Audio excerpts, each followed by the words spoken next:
Hello, and welcome to the Photonmelodies rap party. Muv-Luv Photonmelodies. Oh my gosh. I can't watch that intro without already getting all like emotional. So I'm sure we're gonna have a lot to talk about, but first and most importantly, thank you so much for being here. It'd be very helpful, of course, if you're having trouble, if the music's too loud or too soft, or if I'm too loud or too soft, please let me know in the chat right away. I can get that fixed early on. For any future viewers who happen to be here, thank you for tuning in. You likely have either come to the end of the playlist, or you've just happened to stumble upon this somehow, and if so, congratulations, you found like the most spoilerific part of this series, and you probably should go to the beginning of it. Thank you guys so much for those of you who have showed up right away. Thank you so much. I'm looking forward and hoping to hear from you as often as possible. And as we go through a little bit of the breakdown of kind of like what were all these stories, what did they mean to me, what were my favorites, what were my not so much favorites, what did they add to the story and the creativity of the Muv-Luv Universe, and more importantly, why did they mean so much to me? And like what do they highlight? What do they bring to the table that's unique and special? I want to say thank you guys so much for being a part of this series, because if you're here, like I said, I imagine that you're here because you are on the journey, and my gosh, what an exciting year for Muv-Luv it's been. Oh my gosh, can you believe it? Like, I picked up this series like years ago, and like I never thought when they released Photonmelodies that they were on the brink of like rebirthing the entire series. So like I don't know. Is it too early to call that being part of a wave? Because like I kind of feel like we are. We're gonna ride this up to the future. So thank you guys so much. Anyway, so far I'm seeing some chat from Adam Lee and blank YD. Not sure exactly, but yep. Thank you guys so much for being here. Thank you, and we will kind of jump into it. I guess overall, again, where do I even start with this? This series is just so good. It's so powerful. Yes, what a time to be alive indeed, Delta 7. I also, just FYI, I've tried to bring down the latency because I've gotten a lot higher quality in my internet signal. So instead of being like a minute behind you guys, I think I should be about 30 seconds. So I should be able to respond to you a lot easier from here on out. So thank you so much for being here. And at the end of this, of course, after I go through everything and like answer your questions and whatnot, I'm going to talk a little bit about what to expect in the coming weeks. It's pretty obvious what's coming up on our Monday slot, but I'm also going to talk a little bit more about some changes to the channel. And I've got a special announcement to be coming around, and some very special thank yous to give to some of the supporters of the channel. So make sure to stick around for that. But I suppose we should just jump right back in. So I'm going to be glancing around. I got my notes just to kind of keep me on task a little bit. And I'm also going to be focusing a lot on the chat. So make sure you post stuff there if you want to. And I hope I don't miss anything, because since the last time we've done this, they've again changed the UI for the working live stream. So if I'm not seeing something, shout out to me, let me know. Make sure to bother me about it. So I'm going to go in the order that I played the game, which means we're going to be taking it very systematically through extra and alternatives timelines, respectively. Now, we got to start, of course, with the big one that was on the extra side before the cherry blossoms bloom. I think that was a really interesting one to start with. Obviously, I go into these blind, so I have no idea what to expect, but when I first got into it, I thought it was going to be a lot shorter. I kind of imagined it was just going to be this kind of glance into oh, look, this is what dating's like with Takaru, and how probably fortunate it is, and it kind of turned out to be the case, but I had no idea that we were going to be taken on a supremely emotional roller coaster ride. And again, I think a lot of it came from just the realities of being in a relationship. Good time, Marimo. Marimo in the bath. That's always an interesting slide, especially because there was so much terror in that moment. But anyway, I digress. I'm getting distracted. So I sit back and I thought, oh, it's nice to see. And then to have them actually having a fight, triggered by something so stupid, absolutely befitting Tucker and Samika. Of course it was going to be steak sauce. It was going to really, determine, the fracture of the relationship in a nearly nuclear ways. But just being able to see the kind of reality of a relationship versus just a dating scene. And I was thinking about that today. I was going over in my mind, the various stories we'd covered, and I remembered something really interesting. I don't remember if I talked about this in my videos, but I once was hearing someone, I think it was an Anituber, the anime man, talking about various different kinds of romance stories in manga and anime. And he said that what's interesting is that the stories that are directed primarily to a male audience often involve, whether it's harem or not, or even a eroge or not, usually it involves meeting a cute girl and the progress of becoming familiar with them, overcoming challenges with them, and eventually feeling comfortable enough to confess. And that's kind of the culmination of those series, is the confession and the acceptance of said confession. Or at least that's what we build toward. We often don't see that in anime. Usually we have to hand that off to the manga writers to get the full story. But what he said was interesting was that on the other side of the argument, that most of the time when they had a romance story that's framed for a more female audience, he said that they tend to focus on the beginning about that initial contact, dating, and starting of a relationship. That tends to happen in the first few episodes or first few volumes. The rest of the story is about them cultivating a relationship, watching them grow as a couple. And I thought that was really odd that they would do that, because frankly, I've seen both stories and I love them both. I think they have a lot of good moments. The more leading up to the dating is full of the tension and the unknowns and the oh, do I do this? Do I make a move or not? But then the actual relationship side is dealing with the whole aspect of you have two people who aren't going to just lock together like puzzle pieces, even if they're perfect for each other. Adam Lee, Love Carney PC game. Is that a visual novel? I think I remember. You keep making lots of things. If you want to make a good lasting recommendation, absolutely go to the Discord channel and make sure to put that there. But I'll take a look. We will see. I've currently got a lot coming on my plate, which again, I'll cover that at the end of this video. There's a lot of stuff to go through, and honestly, too much. I feel like there's way too much content to cover on the channel right now. It's a bit overwhelming. But we'll get to all those details later. So I thought it was really interesting that we got to see a Muv-Luv version of that, where most of the stories we see kind of are build up to the relationship itself, not the actual relationship. And so to see that in Cherry Blossoms Fall was a really, really powerful, and it really hit me hard because I've gone through that. I've not only had relationships, but I've also, been committed in committed relationships and walked that path of struggle, and just how easy it is to get blindsided because you feel like everything's fine and everything's going great, and then suddenly you find out, oh, everything's not fine, I'm in trouble, and I don't even know why. And I don't know if it's I don't know if it's just I assume it happens more to guys than girls, because my experience has been that girls are a little bit more in tune with that kind of thing in general. But to still be in that position to feel like that other like helplessness of being like, what the heck did I do, and how did this all go wrong? It really was captured well with the writer, and again, I think it highlights Muv-Luv has a lot of fan service. It does, and it's one of those things that makes it a little difficult for me to broadly recommend it to everybody. Even Steins Gate has it a little bit, but it's a lot more downtoned than it is in the Muv-Luv series, and that's not a problem. But again, it means that the people I say, oh, I want to show this to you, is limited. But Cherry Blossoms highlights to me the idea that the writer understands relationships, and that it wasn't ever just about the fan service. It's about the people and the characters he created. And it shows his passion for just who they are and who they became. So it actually has it's probably one of the most important stories for me. Because I feel like it has a lot more powerful lessons and like topics to discuss than any of the others. And more than we usually get to see. And you know, for Muv-Luv, that's a high praise, because a lot of the stuff they share in Muv-Luv is pretty top-notch, so we will absolutely get to it. But I just wanted to say that was my biggest takeaway from Before the Cherry Blossoms Bloom. Just kind of confronting what relationships are and where they go and what they mean. And to see Takaru kind of having, like you know, jerk, dense, stupid Takaru, who makes me want to slam my head into a wall, has to finally like man up and like become a good person again.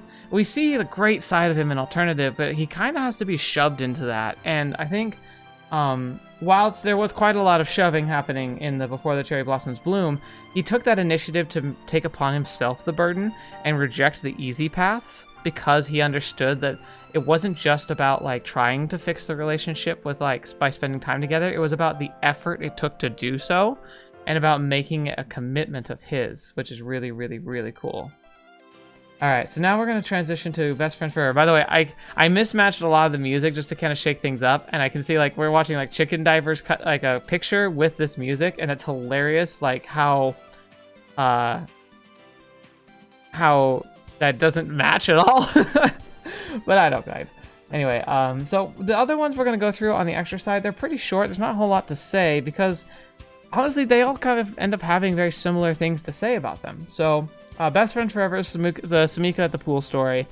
Again, it just kind of highlighted the density of Takaru, how like, but it was interesting because I hadn't realized that Sumika had really not come to terms with her feelings until like literally a month before Maya shows up in Takaru's house.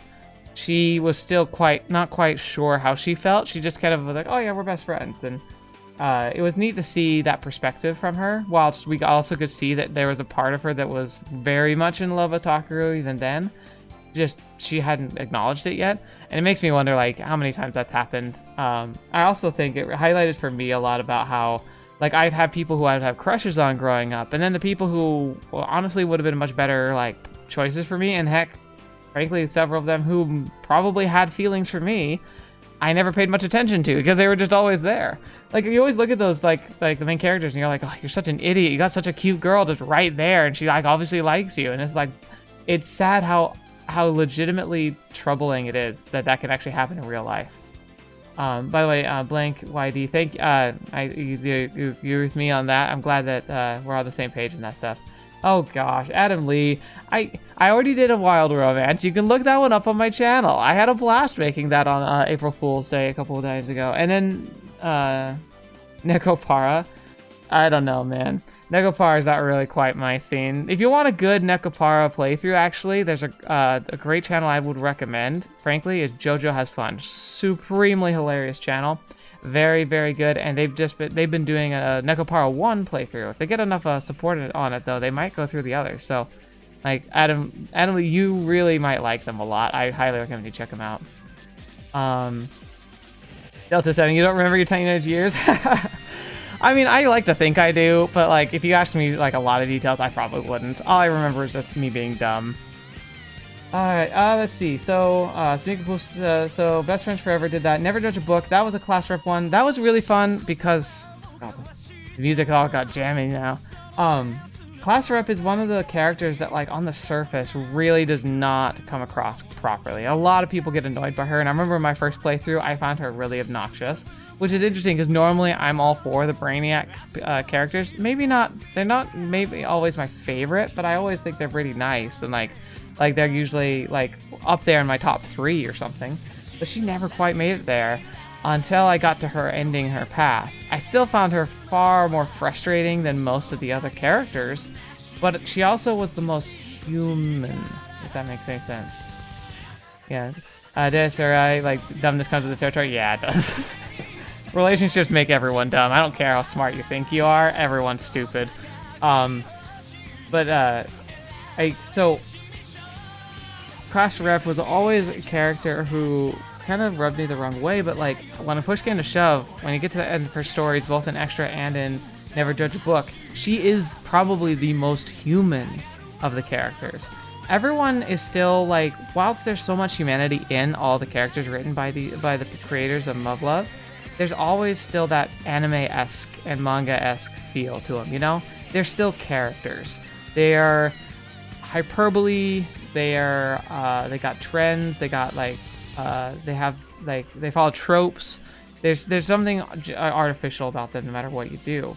But Class Rep, when you got past like the tsundere kind of like rough like class president like shell, you found someone very, very real. And it's really nice to see a character who is genuinely intelligent but also vulnerable and unintelligent at the same time about so many other things. Like, it makes her so much more confrontable. Delta70 saying Chizuru shines in her route, but without going through them, she just plays the stereotype of Class Rep, which is basically all characters on surface. Yeah, that's kind of what the theme of Muv-Luv is, though. Like, it's something I don't know if I quite grasped my first playthrough, but as I've played other visual novels, I've come to realize that, and I think I even saw an interview by the creator in one of those recent streams, and he talked about this. He said that, like, he purposely made the characters follow the tropes because the tropes are what kind of catch people's eyes, what people are expecting when they get a visual novel, and it's kind of like, it plays into that familiarity. But then he purposely built into them these layers that you get to explore in their routes, where a route wasn't, like he said, a route it shouldn't just be like experiencing a date with a character who checks off all the boxes. Instead, it should be an exploration of the character within, the part that you don't see unless you play the route. And he's absolutely right, and he captures it so well. And I think Clash Rep is a shining example of where, like, again, the title of the story, Never Judge a Book, it's so true. Because so many of us who play these games, we tend to play the first, like, hour, and you instantly kind of go like, oh, I think that character's cute and that character's cute, I'll go down that route, I won't go down that route, not my thing, and you just kind of go. And Muv-Luv plays with that, and yeah, like you said, Muv-Luv was intentionally troperific. You're exactly right, absolutely on point. Again, we're going to go back into the case of the missing tail. Again, it's kind of about shattering the dogma and the appearance of Tama, though again, it's also just a love. I think the case of the missing tail is a bit of a love letter to Tama, who, even in Extra, while her route is fantastic, I think she just, as a character, she gets overshadowed. We really got to see an alternative, the power of Tama as a character. I think she actually had, ironically, one of the most powerful unlimited romance paths. I don't know, it just clicked with me. And also, in Unlimited and an alternative, her overcoming her fear that all of us would be feeling, but like having genuine exceptional skill underneath it is really fun concept to work with, and so it's something that I really appreciated. Yeah, it's just really, really good. But again, like I said, like the case of the missing tail, there's not really much else I wanted to say about it, because I feel like it was kind of just the chance to kind of show us that Tama is a fantastic character and as an individual, and showing like how she tended to be more concerned with keeping everyone else happy and didn't focus on herself. Because again, that's really weird to say this, but she actually reminds me a lot of my mom in that way. That sounds so weird, because she looks obviously nothing like my mom, but my mom was always a person who put others before herself and would undermine her own desires just to make sure other people were happy. And it's a blessing and a curse. It makes her a genuinely good person whom should be protected. but it also makes it frustrating because you feel like you have to force her to do what she wants and to say what she wants to say. Unfortunately, though, the biggest downside with the case of Missing Tails, again, Tama's build as a character is very tropey in the like childlike way and it tiptoes into territory that gets, I think, too uncomfortable in a lot of ways. Like, I don't have any problem with characters who are depicted as being small and young looking. It's a real thing that happens fairly, but like often, and it's fine. But sometimes they take it to the level of pushing it so far, you can kind of tell it's more targeted towards people who are more drawn to that. And like, I start getting a little like hesitant because like I love her as a character. I love Tom as a character. But I don't love the fact that a lot of people who, like, a lot of times, like, the trope that she's built off of is kind of heralding the taste that can be very uncool. Just saying. But Tama as a character is fantastic, and I hope that people don't dismiss her as, like, oh, she's the bait character, because she's fantastic as an individual and as a person. So, just really good to hold on to there. But yeah, so not much else to say about the story other than the fact that it's cute and fun to follow. Just kind of the exploration of Tama and who she is. Yakisoba Festival, again, Yamane's story is really interesting because like it's so open to end with the trope of her being like a foodie, but it has the whole stray cat story that like unbelievably made me feel like I was gonna be brought to tears. I couldn't believe that when she just like let the cat go, it was gonna hit me as hard as it did. Maybe it's because I'm a cat lover and I have a cat of my own that we rescued, and he now loves us to pieces, and I couldn't imagine just letting him go ever. But also because she highlights this idea of like she loved the cat, but she wanted to let it go because she felt that it wasn't in the best interest for her or the cat. And she had this she was like, and it's kind of her story is like I talked about how Tama tends to sacrifice her own needs for the sake of others. Yamane sacrifices her own desires for the sake of practicality. She seems to believe that if it's not in the best interest, if there's too many downsides and risks involved, that it's better just to cut the limb off, you know? She's the kind of person who would amputate her own arm if she got caught in a rock slide. And she probably wouldn't even hesitate, because she's just not the kind of person to get caught up on things. And yet, even though inside, she's dying, but she just is too cool for school for that. And it's it's another highlight again for how Yamane, I respect her a billion times because she's so incredibly powerful as a character. But I know for a fact that if I were in Takeru's shoes, I genuinely just don't see myself being attracted to her, really. I feel like I would have the inexplicable kind of airiness that she puts off. I could deal with that. That can be genuinely hilarious. But it's that attitude is it's something I would respect. I want to salute a Yamane, but I also think I'd end up keeping her a bit of an arm's length away. Not because I don't like her, but because I just don't know if I could ever broach that wall that she has. Yeah, you don't rescue cats, sir. Cats acquire staff. You were very right about that. But I love him anyway. Delta 7, she is realistic even though it goes against her own nature, which is a contradiction, but makes her interesting even though she doesn't attract me because of it. Agree. Bam. Nail on the head, Delta 7. Agree 100%. I have every respect for her, but I would never find that an attractive feature. It would be a respectful one. So anyway, now we're going to Best girl, learning to love and learning to lead. Oh, I mean, is it a surprise on this channel that those two were my favorite of the extra paths? But, I mean, come on. You first have her reading a book about romance, walks into a bank heist, talks them down, and then has to help defend them against the corrupt banker, whom then gets arrested. Who could walk into a hostage situation, volunteer as hostage, talk down the bank heisters, talk up the bank leader, and then get the banker arrested? That's freaking Batman levels of crazy. It's so awesome. I mean, come on. Maya is absolutely Batman of the Muv-Luv Universe, isn't she? I mean, she's rich. She's probably got a lair. And you know what? If there's anybody who actually would have a TSF in real life in the extra universe, it's Maya. She's probably got one somewhere. she has a Takuma Kazuchi just secretly under Japan, you know, so it's like maybe she put it under the school.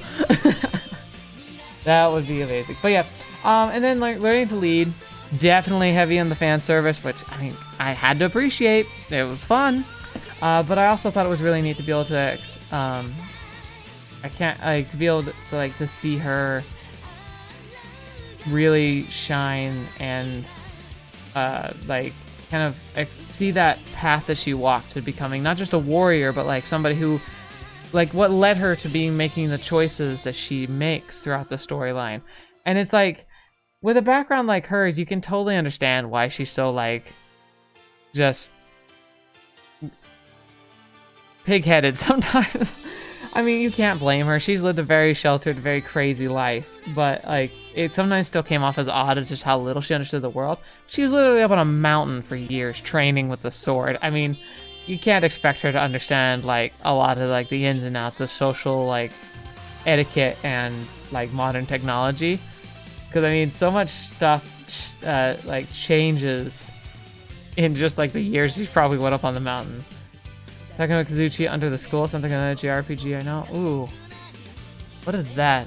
You're gonna have to tell. I bet you I know what you're talking about, but it's not on the, like, it's not coming to mind. Like, and you got my interest, though. Got my interest indeed. Okay, yeah, I guess there's not, like, I wish there was more to say, but we all know, like, Meia's great, and it's heartbreaking to know that like she's not the main character, she's my main girl. But I like, again, I have to say, based on what I see, I think Sumika and Takeru kind of like they feel like they're the pair. I mean, come on, like Meia is just god level awesome. Sumika rips space-time apart to be with Takeru, and so I you can't really argue with that, other than the fact that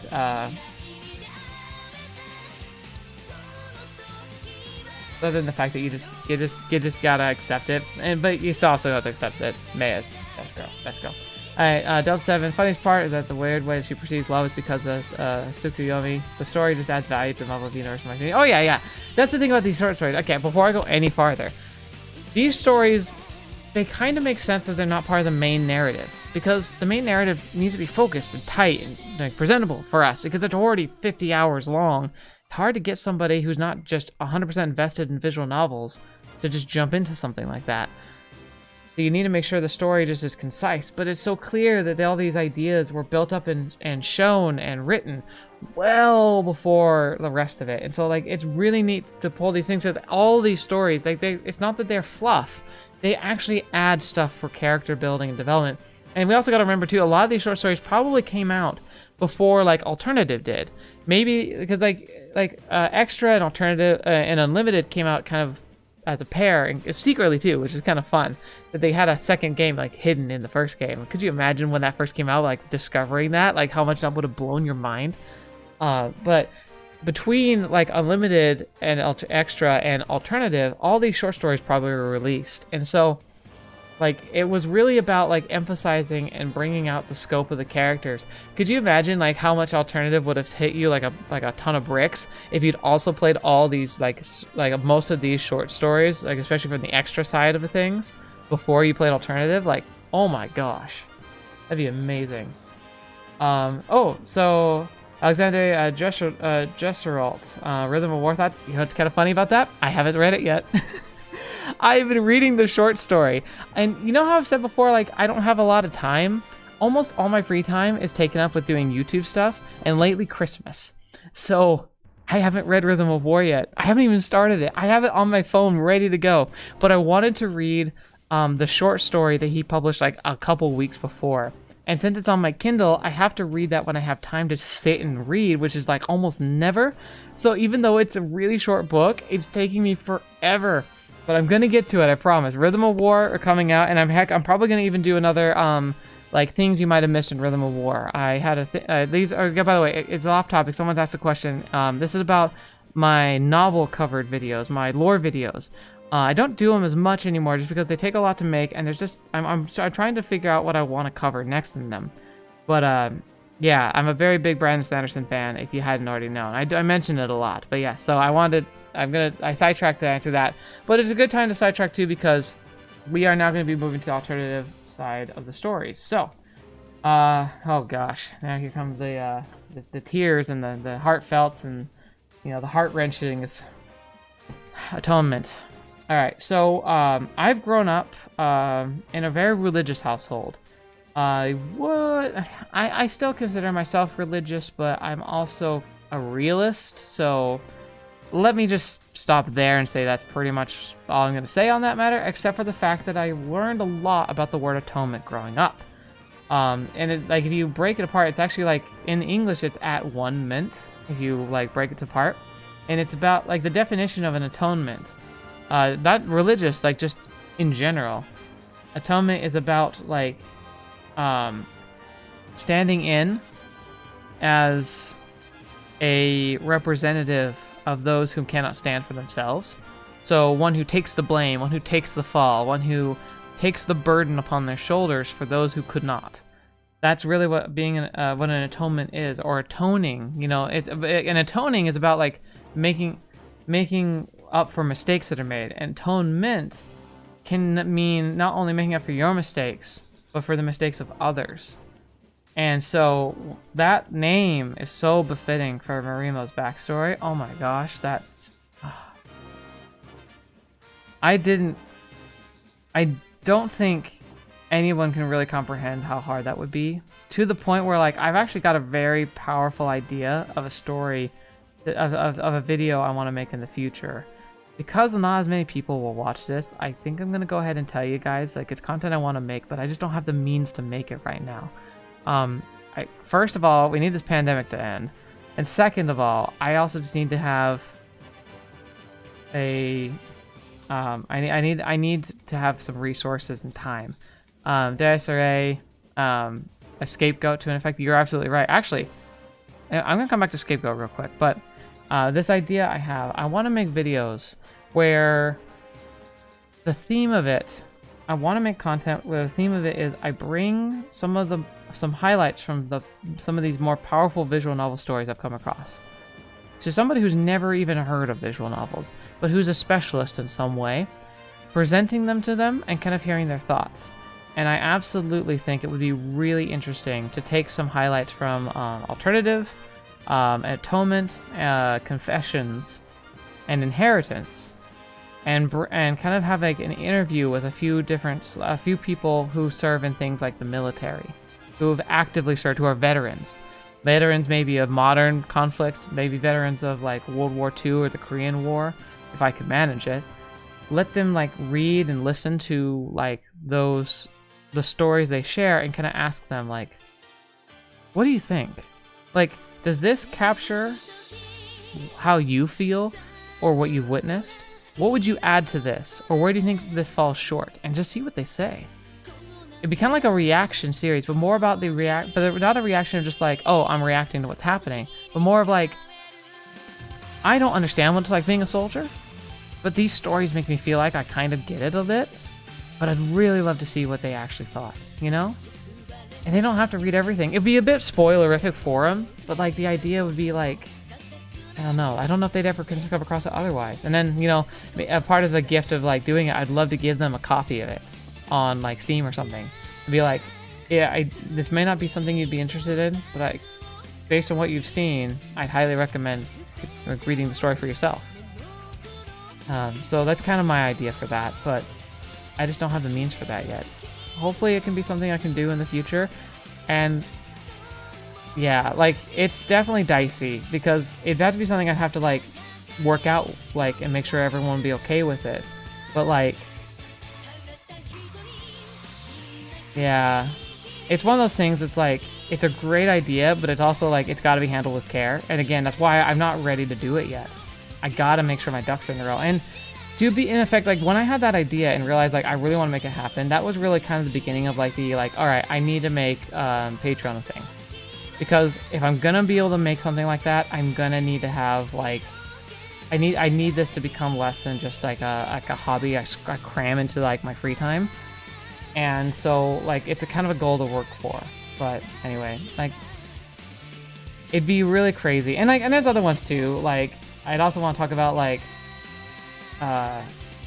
other approaches maybe for covering different topics, like maybe talking about the time leap machine with a physicist. You know, like a lot, not running the risk of running like, oh, we're gonna be talking about like really heavy topics like war with veterans. You know, that could totally not be a total like, absolute mistake. But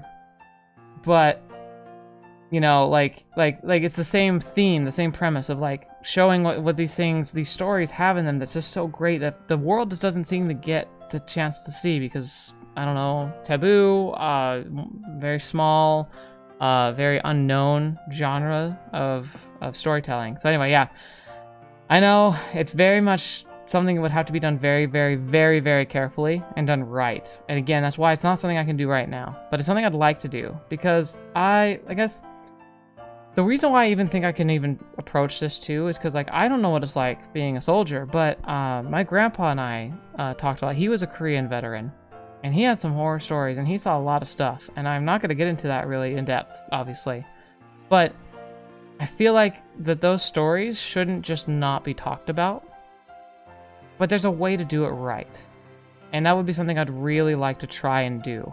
And I think fiction is a good way of doing that. And that's I think it might be good, like it might be something to try. Anyway, enough about that. My crazy, stupid ideas that could really like not be good ideas. They could be great ideas. They could be terrible ideas. I don't know, man. Sometimes you just gotta try. Fetch. There was something else. Somebody said something a while back. Oh yeah, scapegoat. So again, talking about like growing up in religious, like the phrase scapegoat's actually really interesting. It's a mention. I'm sure there's other mentions of it throughout time, and it's changed. But originally, a scapegoat was actually part of old Jewish / ancient, like what a lot of Christians would derive as ancient Christians from the Old Testament. Sacrifices in the Old Testament were made in behalf of the one true God, and the scapegoat was a specific sacrifice. There would be 2 goats brought before the altar of God at the time. One was a consecration, one that was made pure, meant to be like an example of purity, sacrificing as an example for the rest of Israel. And the scapegoat would be a goat that was brought before, that was supposed to be purified and clean in every respect. They would then like kind of sanctify it, and they would, we might call it a cursing it, but the idea was that they would like lay their hands on it, and they would say that they would lay the burden of all the mistakes of the house of Israel, so all the people, on its head, and then they would turn it loose into the wild to be devoured by wild beasts. And the idea of the scapegoat, and where the origin of that idea, is that one would suffer and pay the price so that all the rest would be able to move forward, like cleansed of and clemency, being able to like have a new start. And so yeah, a scapegoat, an atonement, this idea of like one shouldering the burden of the many is very much what Marimo's backstory is all about, where she fought and like worked hard to try and like be able to make a world where people could learn again, and then having her entire squad get wiped out, and she committing from that day on to fight as hard as she could and to do everything she could to make it like happen. Like, it's incredible, and so very powerful. Somebody again getting a little distracted with comments, but that's the thing. That's the Q&A. It's meant to be. You ever gonna play Chaos Child? I own it. It's in my library, and I'm ready to go. Timing is the problem here. I've got so much I want to play. Oh my gosh, it is a nightmare. I also I don't know if it was a recent release, but I recently noticed. I think it's called Robot Head. Like, does that sound right? I'm gonna go to my wish list and like double check this. But I put it in as soon as I saw it. Where is it? I hate how this list doesn't make any sense. It's not like alphabetical. It's not like when you added it. It's just kind of like higgledy-piggledy, like wherever we're gonna put this. Robotics notes. Yeah, robotics notes. That's another one. I had no idea that was really a thing until it just popped up one day, and I was like, holy crap, this is a thing too? So I want to play that too. It's on the list. It's gonna happen. I mean, heck, they just announced another like visual novel that's coming out in that universe.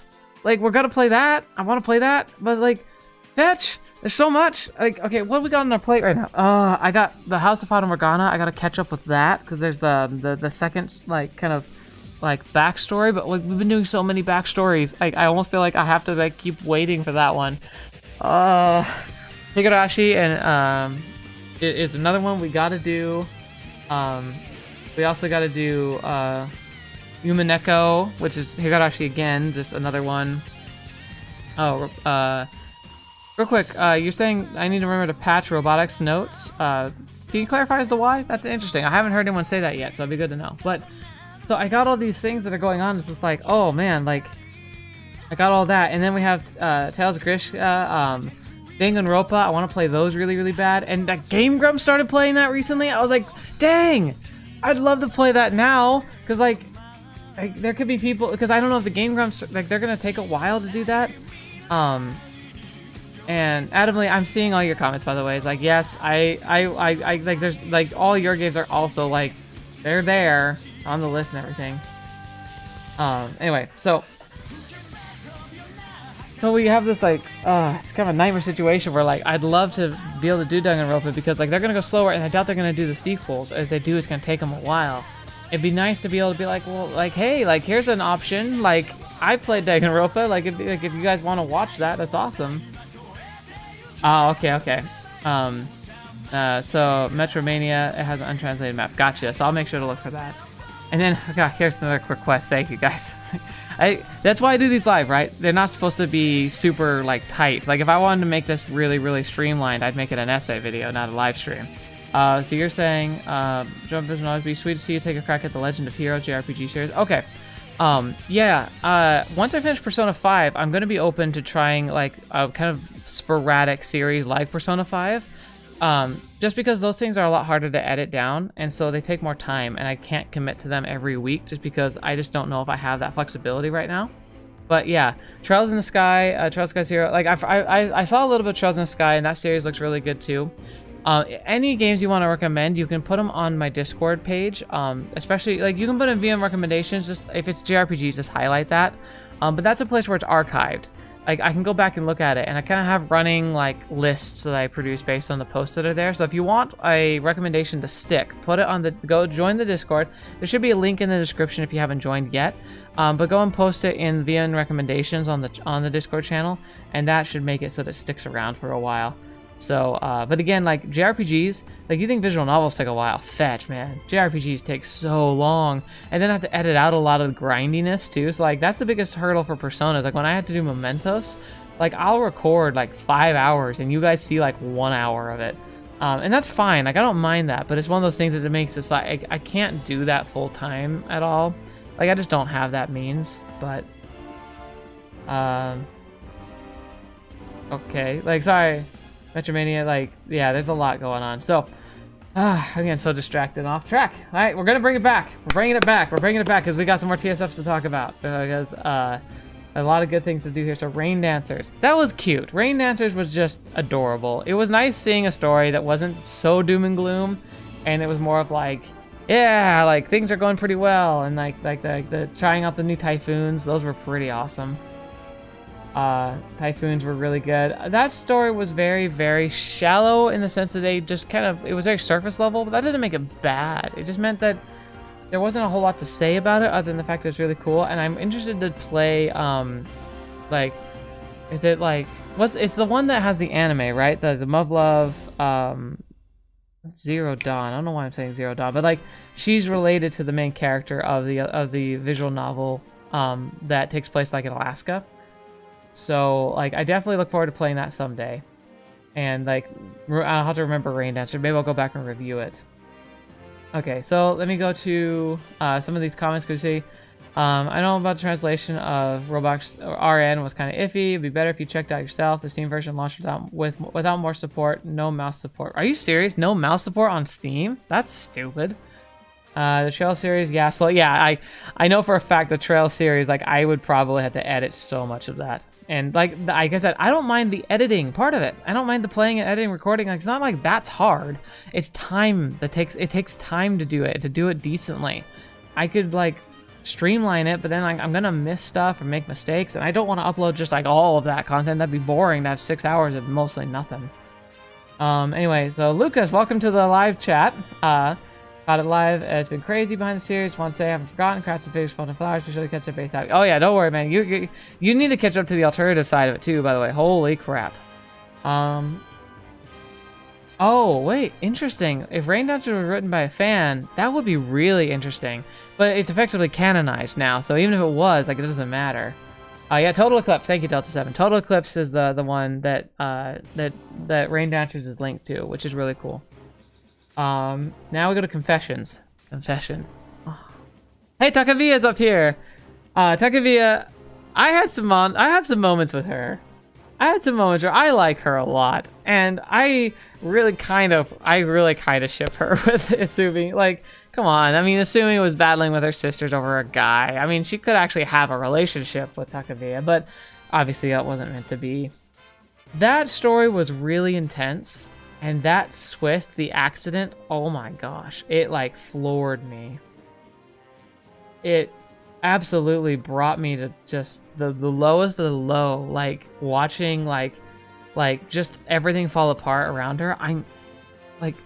I know if circumstances weren't so dire with the beta, I assume he might have been like formally like kicked out because of that.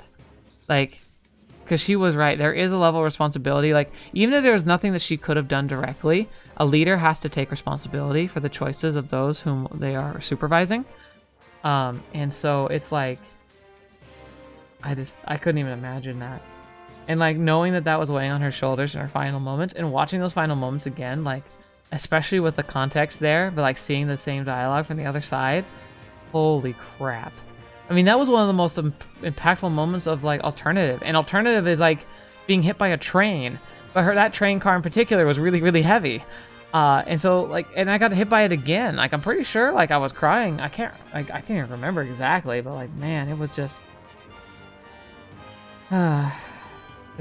horrifying to like imagine. But it was also probably one of the most impactful stories. I really liked it, and I thought the messages that were shared in it were really, really good. But it's also just sad. The alternative world line is just so sad.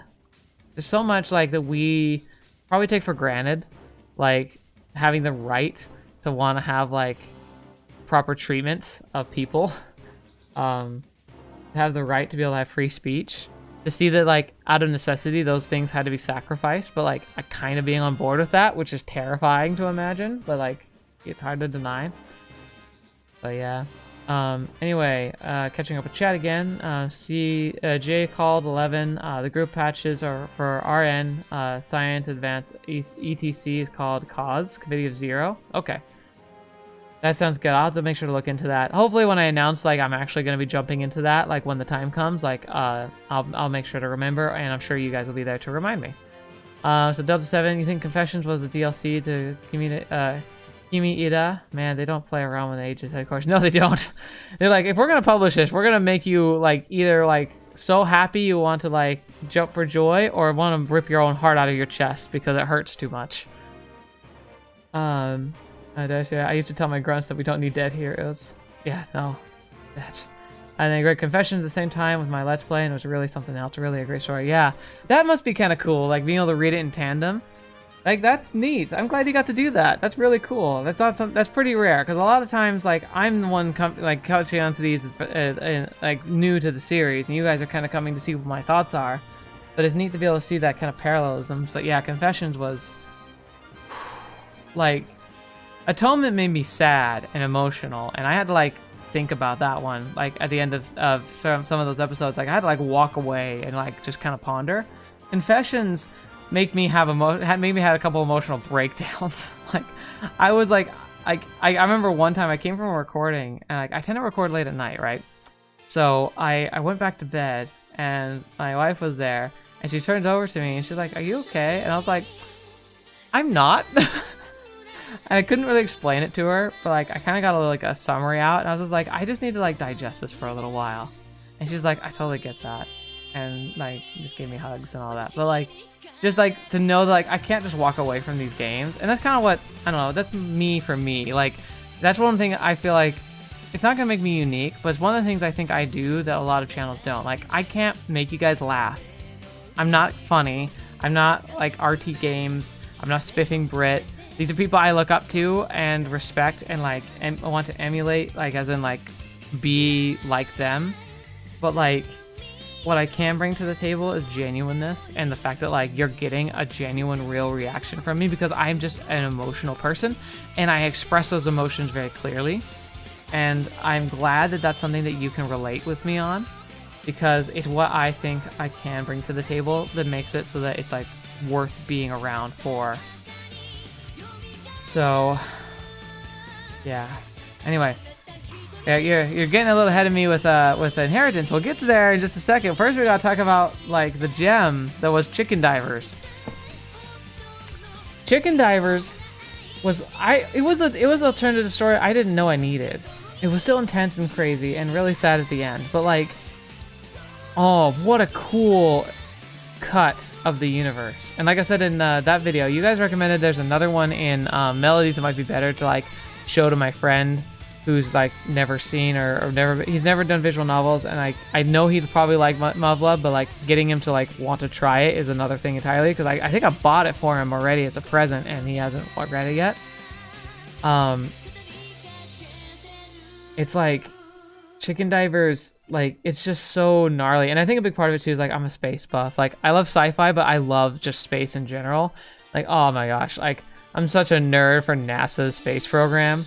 Heck, I actually for Christmas for my wife I bought a board game where you 2 to 4 players simulate being astronauts on a moon mission, and like it randomizes like events on the moon mission and you have to try and get a high score and not die, like to complete the mission. Like I just saw that and I was like drooling. I was like, that looks so fun.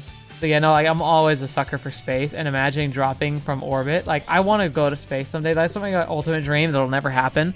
My #1 bucket list item is to go into orbit, spend some time hanging out in space, looking at some cool stuff, and then coming back to Earth. Gotta do it someday. I really want to make it happen. I don't think I can, but you never know, right? Shoot for the stars. But so like imagining that, as horrifying as it would be to do that in a war zone in such a crazy like intensity, it still was such a blast to just imagine. So I'm very lucky. But yeah, I like Chicken Divers or fried chicken. It was fried chicken. A lot of those guys, unfortunately, were fried chickens. Short, sweet, to the point, like you said, like Coco said. Didn't have a lot of padding or whatever. Yeah. Like I said, it's such a good snippet of the universe, and I don't think it even spoils things too badly. Like, there's not enough context to the Christmas invasion that if I showed that to my friend, I don't think he would like really remember much about it until like the Christmas invasion itself, and then he might be like, "Oh, wait a second, was that?" Like, so that's why I don't think I'd be too worried about showing it to him. We Are the Ascendant. Hey, chat. Hello. We Are the Ascendant. Sounds like something I'd fight in a randomized Stellaris game. Anyway, Chicken Divers, awesome. Really excited to show that to my friend, or to like hear his reaction when he reads it. And finally, the capstone of all this, Inheritance. You said before up here, Inheritance. You were like, eh. I agree. I do agree. I feel like I should have had more to it, honestly. Like, I think there was a lot that could have been explored that just wasn't. But I'm not saying it was bad. It was really good and really powerful. It's just like, fetch, man. Like I just can't imagine like being a survivor, especially like, because like Akira went through some horrific like being a sole survivor situation, you know, going through her own Marimo like backstory, like on that mission, and not even knowing that she also witnessed the death of Asumi, like someone who was so important to her. And like seeing her like have like the post-traumatic stress, like having to deal and process those emotions that just are unfathomable. It's another one of those things where it's like, I don't wish I could understand, but there's a part of me that's like, I know it's an unapproachable, like truly unapproachable for me, and like I can only get so close. And also knowing that like if I know, like if what if like one of my like children were to go to war someday, and like they see crap and they come back, and I can't do squat to support them. Like, it kind of made me realize, like, oh my gosh, like, that would be so hard. So hard. So, like, that was an awakening. And again, that was one that, like, I didn't walk away from crying or anything, but, like, I had to think about it. Because just that, like, I don't know, the hammer blow. I've never lost anybody, knock on wood, but I have yet to lose a really close family member. I mean, it's probably going to happen soon. I've got a grandpa he's kind of knocking on the door to the next world. And, like, we've kind of been thinking it could happen any time for the last, like, 9 years. And it's getting worse and worse. And so, like, it's going to happen. And I'm not sure if I'm ready, because I've never experienced someone very close to me passing. But if anything, Inheritance, I feel like, might have been able to give me a bit of, like, understanding, maybe. I don't know. I might play it again if I have to come back from a funeral. And just kind of, like when I'm in that frame of mind, I go back and see if it changes in my perspective. But it was still powerful. I mean, you gotta admit, the music alone, freaking awesome. Yeah, like you're saying, Inheritance, you did Inheritance last, I'm expecting more coming off Confessions and others. I feel like it did, if I did it earlier, maybe I'd think it like it better. Yeah, I guess it's true, because compared to Confessions and Atonement, like, there's just so much to those stories, it's kind of hard to, like, to compete when you're going to be keeping it so short, but yeah, it's still good, though. In Delta 7, you said Inheritance was a side story on a fan disc, expected to be this short. So yeah, I'm not smashing it or bashing it for being short, but, like, I feel like if I could, I would love to ask for them to, like, go back and, like, flesh that story out a bit more. But I feel like it could have done with, like, another hour of, like, exploration of those feelings, and maybe some of, like, the aftershock of, like, what it was like trying to pick up the pieces again. Because we kind of cut from, like the hammer blow straight to, like, Akira, like, reassessed, reaffirmed, ready to invade, like, Korean Peninsula to take back, like, the old world. And I think the journey between those 2 points would have been really worth exploring. So, yeah. All right. Well, that's the end of it. And I guess, like, the thank you guys for being here. I'm not going to end quite yet. I still got some announcements and some thank yous to give out. So, first of all, I want to say thank you to the first patrons of the channel. I talked about before how, like, I'm operating this channel primarily as a hobby to just do what I love, which is covering visual novels and other heavy, like, narrative-based games. I've always loved these games and these types of stories. I was a huge fan of Choose Your Own Adventure back in, like, 3rd grade. I've always thought that this type of storytelling is the best. I can't believe I went so long in my life without knowing visual novels were a thing, but I'm glad I get to discover them now. And so, like, the channel's never going to stop unless I, like, have to stop for some weird reason. And I never want you to feel like if I don't get support, it's never going to happen. But to make the channel even more, I do hope someday to be able to be independently, like, successful, to be able to, like, treat it more like a, like, even like a paying hobby. like I have a friend who makes clay figurines, and she sells them at, like, cons, and, like, she makes, like, she's able to, like, make that something that she can invest, like, serious time and tools into, and I'd love to be able to get to there someday. And that's what the Patreon is all about. It's about a dream of being able to achieve that. But I have no expectations of anyone to support it. It's there for those who want to see that dream become a reality, and who want to, and, like, you know, knowing that, like, I'm going to be pouring everything into the channel that comes from that, and knowing that, like, it's gonna, like, every little bit is going to help make this channel better and better. But I gotta give a shout out and thank you to Pat Kilo and Delta 7. Thank you guys for being so willing to support the dream. And regardless, whatever happens, like, if you feel like you can't support anymore, please, like don't feel like you have to. And, like, know that I'm gonna do my best to make that worthwhile for you. I started a series of kind of patron casts, I'm calling them. They're podcasts where, kind of like this, where I mostly am talking, but instead of just talking about a topic, I kind of just go full bore, like, Q&A. I go really in depth into answering questions. It also is going to be a time for me to show other things I'm doing, like other pet projects.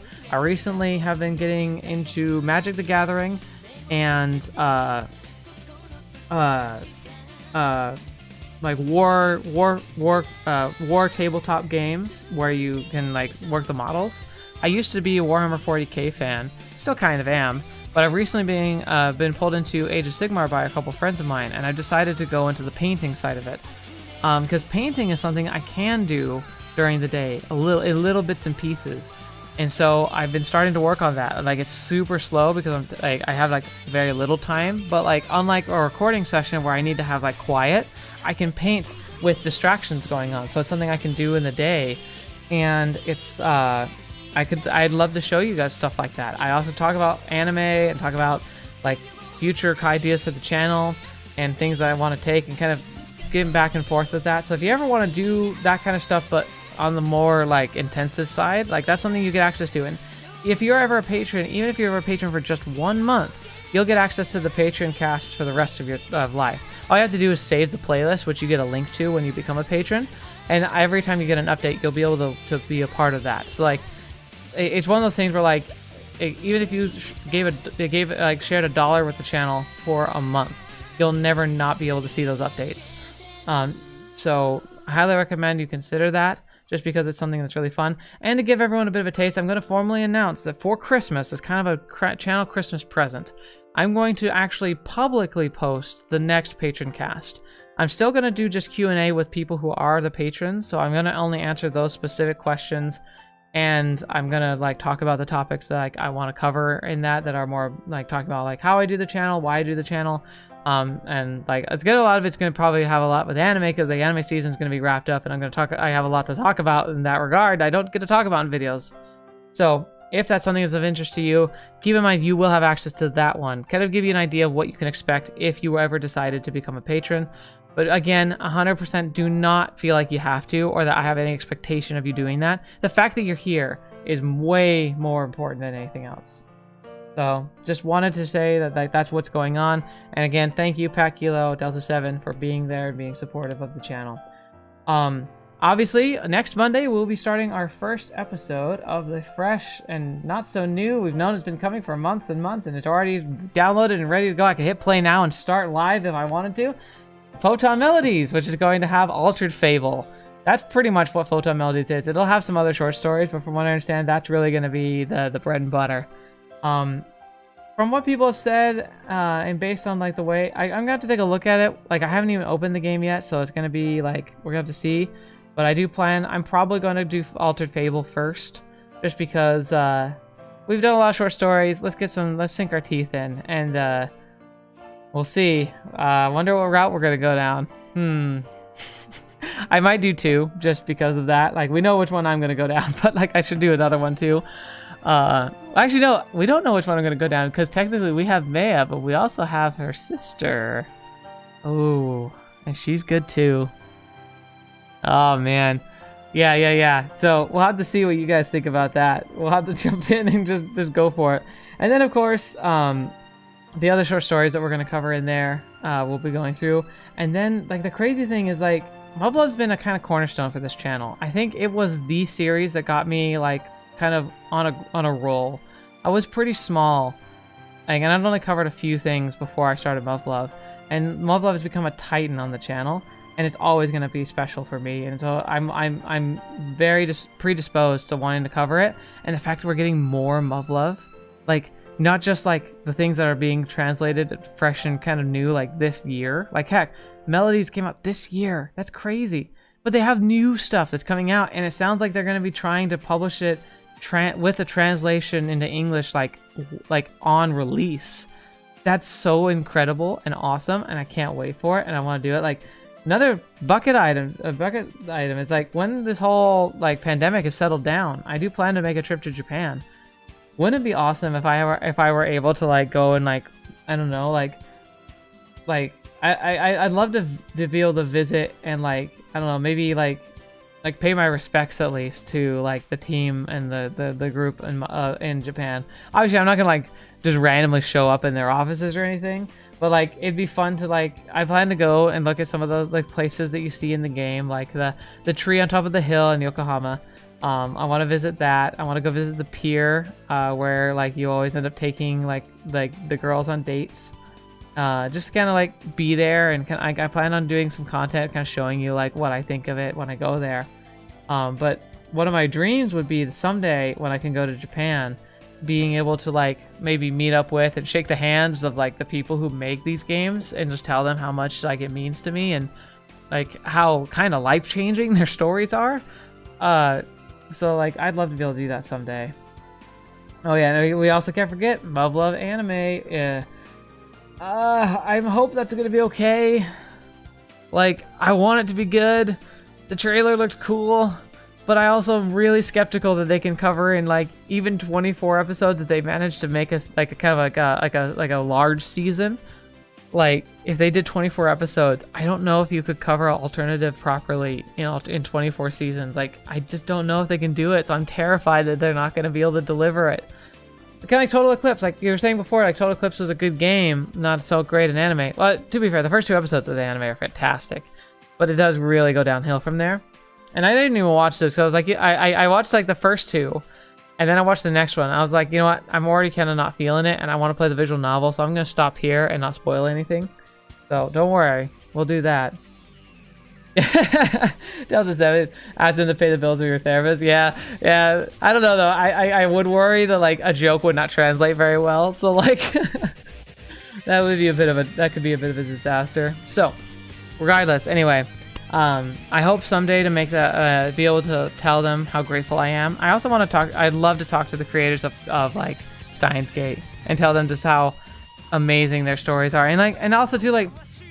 I've had some moments to be able to talk with some of the creators of other visual novels I've covered, like directly.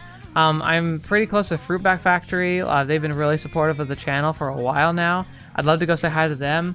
I also would love to talk to the writer of Seabed. She actually contacted me on Twitter, and although she didn't know English and I didn't know Japanese, like Google Translate was there to kind of be a crutch, and we were able to exchange some pleasantries. I'd love to be able to like go thank her in person if that were possible and not creepy. That's the other thing too, is like I'd love to go see these people, but I also like know that like that could be creepy, so it'd definitely be something I'd plan with them. But like, wouldn't that be fun to be able to like do that? So like I'm hoping that someday I can manage to make that work.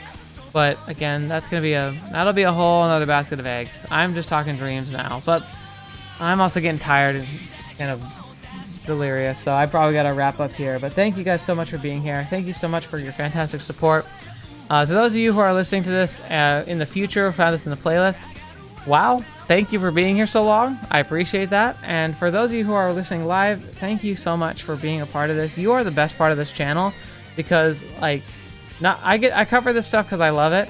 You guys help make it fulfilling in a way that I never could have believed could be possible. So thank you so much. I look forward to continuing Muv-Luv Mondays for like the foreseeable future, especially with Photonmelodies. We got, like I said, I actually kind of covered the other things I was gonna say before. Like, I want to do like Chaos Head, Robot Notes, Robotics Notes. I want to do Danganronpa series. I want to do Higurashi and Yumineko. Like, there's so much to cover on the channel yet. It's like overwhelming, and actually it's going to be really hard to make the choice when I have to make the choice of what new series to bring into the channel next. So I'm bracing for that. Lucas, I'm glad that you are happy with the channel, so thank you guys so much. And also make sure to support other channels. You know, if you see others who are covering visual novels, I try and at least like notice them and like talk to them a little bit, give them encouragement. It's a very, very niche what we do, but we got to stand together with each other, you know, support each other. So like and also reach out to developers of visual novels, like, you know, buy the games, buy the games, show the support, send them messages of encouragement, leave reviews. Reviews can be a big decision maker for new people who might not be like familiar with the genre. Like, there's still so many people who like experience Doki Doki Literature Club who probably don't know what wealth of incredible content they have yet to even notice yet. So like you know, doing those things not only helps the developers like continue to make great products like Muv-Luv and the future Muv-Luvs that we might hopefully see in coming in from other like sources, but it also helps like other fans and fans that don't even know they would be fans to find these series. So thank you for that. Thank you for being a part of this community. And until the next video you're watching me or have to see me in next, I'll see you there. Bye guys. It's been a pleasure and an honor as always.